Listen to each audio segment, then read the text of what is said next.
Continuing on, I'd like to welcome Patrick Charbonneau, Vice President of Government Relations from Navistar in Warrendale, Illinois.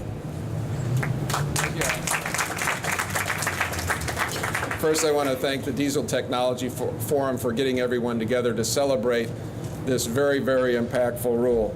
10 years ago today, 10 years ago this year, a step was taken by Margot Oge and her staff, and that was to develop a program that utilized a systems approach to achieving near zero emissions, provide clean fuel, and that would enable clean diesel technology.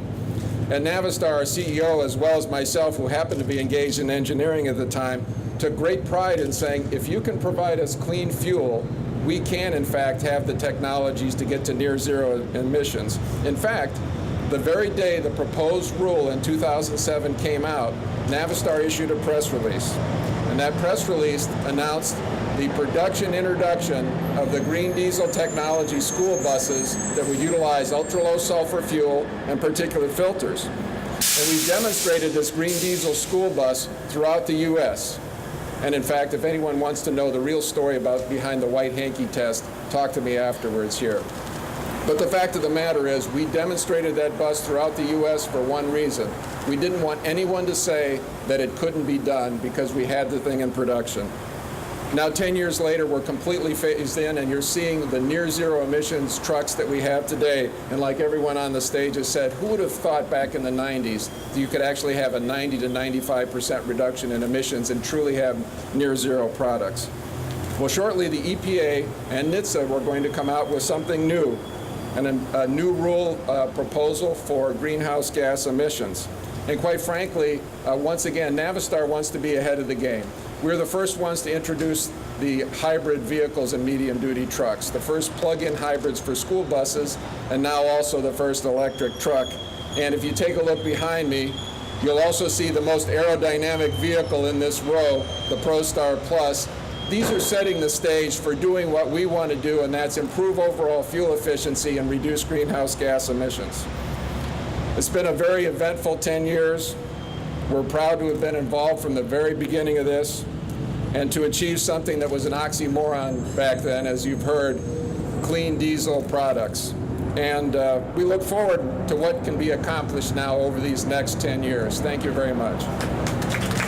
Last but not least is Brad Williamson, Manager of Component Marketing, representing Daimler Trucks North America and Thomas Built Buses. Brad? At Daimler Trucks North America, we set our course early to deliver smart solutions that address the needs of our customers and our communities in 2010 and beyond. Being a global technology leader allowed us to envision and build new integrated platforms for our vehicles that focuses on fuel-efficient power, aerodynamic design, and effective emissions control. To date, Daimler has sold more than 30,000 2010 compliant vehicles to our North American customers, including 17,000 of those vehicles powered by Detroit diesel engines with BlueTech emissions technology. These vehicles have already delivered more than 100 million fuel-efficient, near-zero emissions performance across our highways and in our communities. Daimler's BlueTech is more than tested, it's proven. Some of you may already know this, but for 2010, Daimler Trucks North America knew that simply modifying existing engine technologies was not enough. To meet new emissions in 2010, Detroit Diesel went with an entirely new high-performance lineup of engines. The DD13, DD15, and DD16 engines were developed from the ground up to be integrated with selective catalytic reduction, or SCR. Now known as BlueTech emissions technology, the new totally integrated engine and emissions system virtually eliminates NOx and particulate matter while optimizing power and performance of the engine. Today, it could be said that Daimler trucks, that Daimler vehicles, are some of the world's largest air purifiers, consistently delivering up to 5% fuel economy improvement, as well as near zero emissions and a 5% reduction in CO2, making them as good for the environment as they are for business. On the truck side, Freightliner aerodynamic styling with Detroit diesel engines and BlueTech deliver reliable performance as well as fuel savings of more than 11,000 gallons over the life of a truck. And with diesel at about $3 a gallon, that equates to about a $30,000 per truck savings.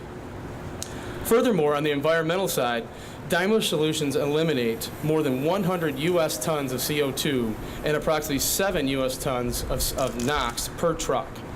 This is nearly the amount of NOx and the NOx and CO2 created by all the trucks out there today at idle. From the new Thomas Built Bus Safety Liner C2 school bus to the aerodynamic, fuel-efficient heavy-duty trucks like the Cascadia and the bus that we have here on display today, Daimler is shaping the future of transportation with a robust portfolio of the world's cleanest diesel and advanced technologies. Next to walking, clean diesel buses like the Thomas Built Safety Liner C2 with SCR have been recognized by Secretary LaHood as being the greenest solution for transporting our children to school safely. These buses replace the equivalent of 36 passenger cars and deliver up to 3% fuel economy improvement with outstanding visibility, reliability, and maneuverability. With more than 2,500 Thomas Built 2010 compliant buses operating since the school started this year, you can just imagine the air quality improvement and the benefits achieved by deploying clean diesel buses. They literally make it possible for schools to save money on fuel while virtually eliminating emissions. Today we're seeing the positive results from the plan that we started, the decisions that we made, and the investments that we began over a decade ago. As we've all heard today, 10 years ago, we started out on this road to get to this point, and we think we've really gotten there. Our performance and commitment speaks for itself. We may not know the future will bring, but you can count on Daimler Trucks North America to help develop and accelerate the adoption of new thinking and advanced technologies. The company's lines of engines, chassis, trucks, and buses will continue to identify and fill needs with the right styling, packaging options, and technologies for any application and any emissions regulation. At Daimler, we're committed to shaping the future of transportation because true leadership demands nothing less. Thank you very much. As you've heard, these truly are landmark accomplishments. The benefits of cleaner air and lower fuel consumption and less CO2 are real, and they're happening today. But as the saying goes, we're not done yet. The next challenge is right around the corner, and that is to retain this incredible environmental progress while attacking the next challenge, and that is lower greenhouse gas emissions through improved fuel economy. Stay tuned for more on that in the coming days and weeks. So I will not tell you what we're going to announce because the announcement is going to happen soon. 11 million existing diesels. How many of those have been retrofitted through these programs? If you look at the federal and state effort, I would say the tens I of think the thousands. biggest thing for us was the validation. You take a systems approach, and you also see that there actually is technology that can accomplish it, and you combine those two, and you can have The success. President directed EPA, working with NHTSA, a sister agency at the Department of Transportation. The reason why the diesel bus was smoking in 1995 is because nobody had ever said it's got to be cleaned up before. And when we first said to New York City, hey, clean up your buses, they said, we don't make the market.